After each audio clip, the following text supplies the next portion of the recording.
Olá pessoal, tudo bem com vocês?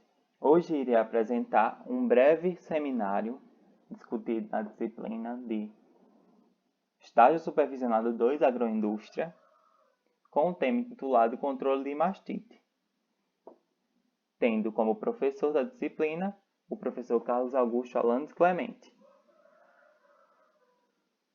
Conceitua-se como mastite a inflamação da glândula mamária, e caracteriza-se também pelas alterações físicas, químicas e organolépticas do leite e a alteração do tecido glandular. Sendo assim, tanto compromete o leite, a produção do leite, o leite em si, quanto a glândula mamária do animal. Os agentes etiológicos relacionados com essa problemática são elas, as bactérias e os fungos. Dentro da mastite, temos dois fatos, a mastite clínica e a subclínica. A mastite se dá exclusivamente pela infecção da glândula mamária através de micro-organismos, como já dito anteriormente, que entram pelos canais dos tetos. Sendo assim, quando há essa contaminação, os leucócitos do sangue migram para a glândula mamária. Ou seja, ali vai ser desenvolvido um quadro inflamatório daquela glândula mamária. Mas há um porém. Na mastite subclínica, não acontece essa inflamação que seja possível a detectação a olho nu. Já a mastite clínica é possivelmente detectável a olho nu, por meio de algumas técnicas que veremos adiante. Falaremos agora um pouco da mastite contagiosa e da mastite ambiental, dando início pela contagiosa. A mastite contagiosa nada mais é do que aquela mastite que você tem um animal contaminado, que você irá ordenhar e não irá efetuar uma higienização logo após essa ordenha, o que resultará na contaminação de outros animais sadios. Sendo assim, essa contaminação se dá por utensílios utilizados como ordenhadeiras mal higienizadas, por lenços usados, toalhas utilizadas, que não é o correto, e sim lenços de papel, que são descartáveis, e também pelo ordenhador, que não faz a possível higienização. Sendo assim, essa mastite ela tem alta incidência de casos subclínicos, alta taxa de contagem de células somáticas, longa duração ou até mesmo crônico. Os principais agentes causadores etiológicos dessa mastite estão eles: Streptococcus agalactiae, Staphylococcus aureus, Corynebacterium bovis e Mycoplasma spp. Na mastite ambiental, como o nome propriamente já diz, o animal irá se contaminar naquele ambiente onde ele vive, onde ele convive com os demais animais. No solo, por meio de excrementos, no caso fezes, o animal, por consequência, irá se deitar no chão e irá entrar em contato com os micro-organismos ali do ambiente. Então, gente, essa mastite ela tem alta incidência de casos clínicos, aqueles casos que é possível identificar a olho nu. Ele tem curta duração, manifestação aguda, e seus principais agentes etiológicos causadores desses problemas estão eles listados: os Streptococcus ambientais, Streptococcus digalactiae e Streptococcus uberis. E os coliformes temos eles: a Escherichia coli, a Klebsiella sp e a Enterobacter sp. Os fatores de risco para mastite, gente? Nesse gráfico aqui, temos essa explicação. Ou seja, começando pela vaca, temos os fatores de nível de produção, estágio e números de lactação, imunidade, com formação de úberes e tetos e genética, né? Então, no úberes e quartos mamários, temos a hiperqueratose, o funcionamento da ordenha, né? Que está ligado diretamente com a higienização. No rebanho, temos a higiene, clima, né? Que é naquele clima seco e úmido, o produtor terá um desafio imenso no controle desse problema.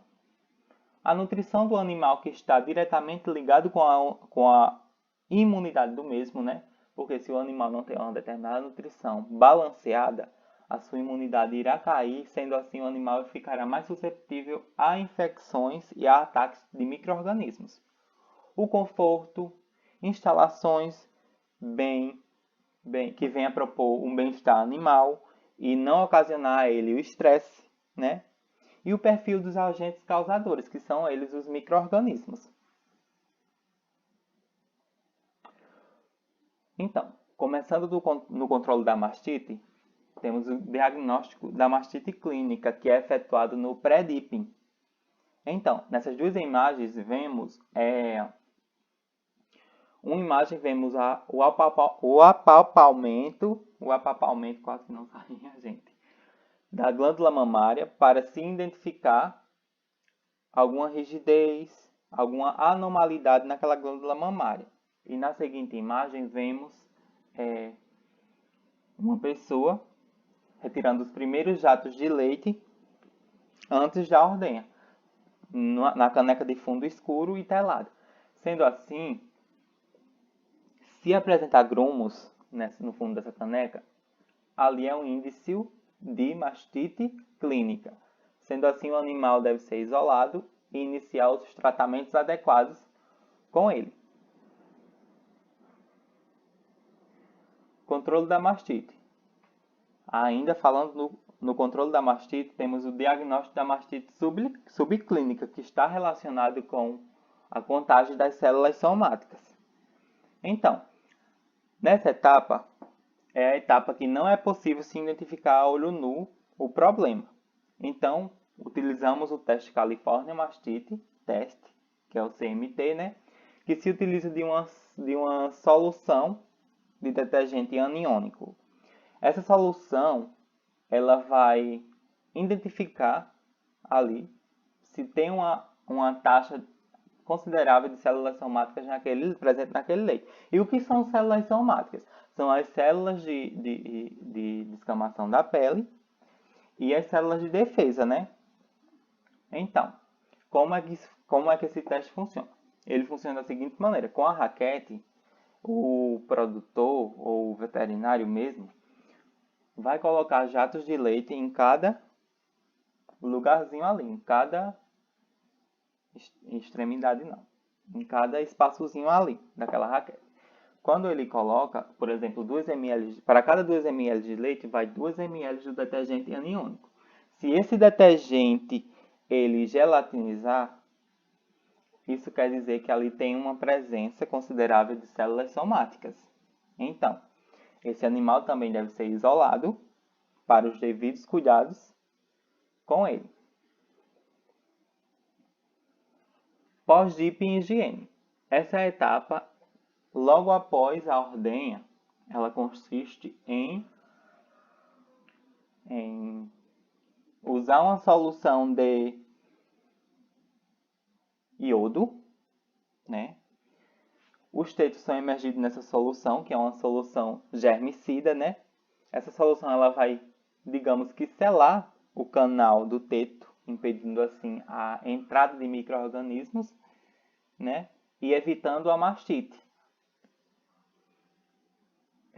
Também temos a higiene dos equipamentos, ou seja, as ordenhadeiras, o ambiente de ordenha e também do ordenhador, né? Para que se remova das ordenhadeiras os restos orgânicos e restos minerais da ordenha anterior, né? O tratamento de vacas secas versus lactação. Esse tratamento é de extrema importância, gente. Por quê? O que é a vaca seca? A vaca seca é quando ela entra num período faltando 60 dias para para o parto, né, no seu 7º mês. Esse tratamento ele evita muito os casos de mastite em questão após lactação, né? Geralmente esse tratamento é feito com antibióticos injetáveis nos tetos das vacas. Aí temos as vacinas complementares, né, que vêm para complementar esses tratamentos anteriores, né? Está relacionado em baixar os índices de mastite ambiental, né? Que, sendo eles os agentes etiológicos relacionados com essa mastite, temos ele, né? A Escherichia coli, a Klebsiella sp e a Enterobacter sp. As vacinas vêm repetindo para complementar esse tratamento, para dar um reforço a mais. Então, nas considerações finais, a gente aborda que vimos na apresentação exposto quanto a mastite pode ser um fator negativo para a cadeia de produção de leite. Sendo assim, é de suma importância a aplicação dos controles desta doença por meio de higienização antes e pós-ordenha, como também medicações adequadas para seu controle. Referências bibliográficas utilizadas. Se vocês quiserem se aprofundar mais no assunto, foi essas referências que eu utilizei. E muito obrigado pela atenção de todos.